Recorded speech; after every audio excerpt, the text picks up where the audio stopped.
হৃদয়ে কসবা টিভির সাথে থাকুন। কেটিভি কে লাইক, শেয়ার, কমেন্ট করুন। বরিশালের তরুণী ধর্ষণ ও হত্যার ঘটনায় 2 আসামির মৃত্যুদণ্ড। বরিশাল থেকে বিশেষ প্রতিনিধি, কসবা টিভি নিউজ ডেস্ক। শুনছিলেন সংবাদ শিরোনাম, এখন দেখুন বিস্তারিত। বরিশালের হিজলা উপজেলায় এক তরুণীকে ধর্ষণ ও হত্যার পর লাশ গুমের মামলায় 2 আসামির মৃত্যুদণ্ড দিয়েছে আদালত। দণ্ডপ্রাপ্তরা হলেন হিজলার পূর্ব কোরালিয়া গ্রামের কবির আকন ও জব্বার ব্যাপারী। সোমবার 15 সেপ্টেম্বর দুপুরে বরিশাল নারী ও শিশু নির্যাতন দমন ট্রাইব্যুনালের বিচারক মোহাম্মদ রকিবুল ইসলাম আসামিদের উপস্থিতিতে এ রায় ঘোষণা করেন। পাশাপাশি প্রত্যেককে 1 লাখ টাকা করে জরিমানা করা হয়েছে। রাষ্ট্রপক্ষের আইনজীবী অ্যাডভোকেট মোহাম্মদ মোখলেসুর রহমান বাচ্চু জানান, 2013 সালের 28 জুলাই খাদিজা নামে ওই তরুণীকে বাড়ি ফেরার পথে পাশের বাগানে ধর্ষণ করা হয়। পরে তাকে হত্যা করে লাশ খালে ফেলে দেওয়া হয়। খাদিজার মামা মোক্তার হোসেন রারি অভিযোগ দায়ের করলে পুলিশ তদন্ত শুরু করে এবং খাল থেকে লাশ উদ্ধার করে। দীর্ঘ তদন্ত শেষে আদালতে চার্জশিট দেওয়া হয়। আদালত মোট 18 জন সাক্ষী সাক্ষ্য গ্রহণের পর আজ এই রায় ঘোষণা করেন। ঘটনার প্রায় 12 বছর পর এ মামলার রায় এলো। দণ্ডপ্রাপ্ত 2 আসামি দীর্ঘদিন ধরে মামলার তদন্ত ও বিচার প্রক্রিয়ায় জড়িত ছিলেন। এই মামলাটি একটি চাঞ্চল্যকর ধর্ষণ পরবর্তী হত্যা মামলা।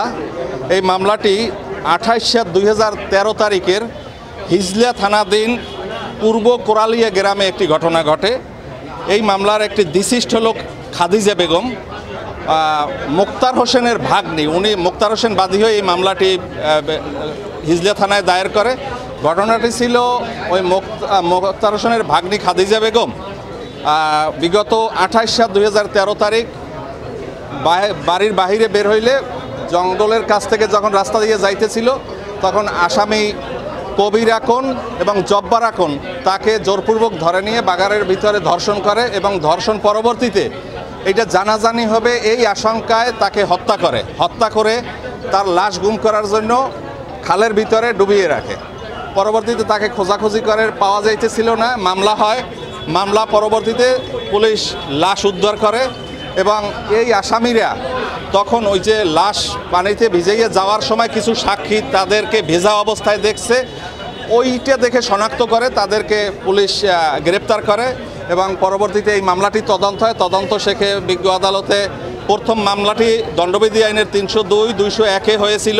পরবর্তীতে যেহেতু বিভিন্ন পরীক্ষার মাধ্যমে তার ধর্ষণজনিত হত্যা হওয়ার কারণে মামলাটি 9(2) এবং 30 ধারায় নারী নির্যাতন আইনে এই মামলাটি দায়ের হয় এবং বিজ্ঞ আদালতে যখন এই মামলাটি বিচারের জন্য আসে, রাষ্ট্রপক্ষ থেকে মোট 18 জন সাক্ষীকে সাক্ষ্য গ্রহণ করা হয়। সাক্ষ্য গ্রহণ শেষে আজকে মামলাটিতে বিজ্ঞ আদালত সকল প্রকার যুক্তিতর্ক এবং অন্যান্য শুনানি শেষে বিজ্ঞ আদালত আজকে রায় ঘোষণা করেন যে এই মামলাটিতে সাক্ষ্য প্রমাণের রাষ্ট্রপক্ষ মামলাটি প্রমাণ করতে সক্ষম হয়েছেন বলে বিজ্ঞ আদালত এই 2 জন আসামি কবির আকন এবং জব্বার ব্যাপারীকে মৃত্যুদণ্ড প্রদান করেন, সাথে সাথে 1 লক্ষ টাকা জরিমানা আদেশ প্রদান করেন। এতক্ষণ কসবা টিভির সাথে থাকার জন্য আপনাদেরকে ধন্যবাদ।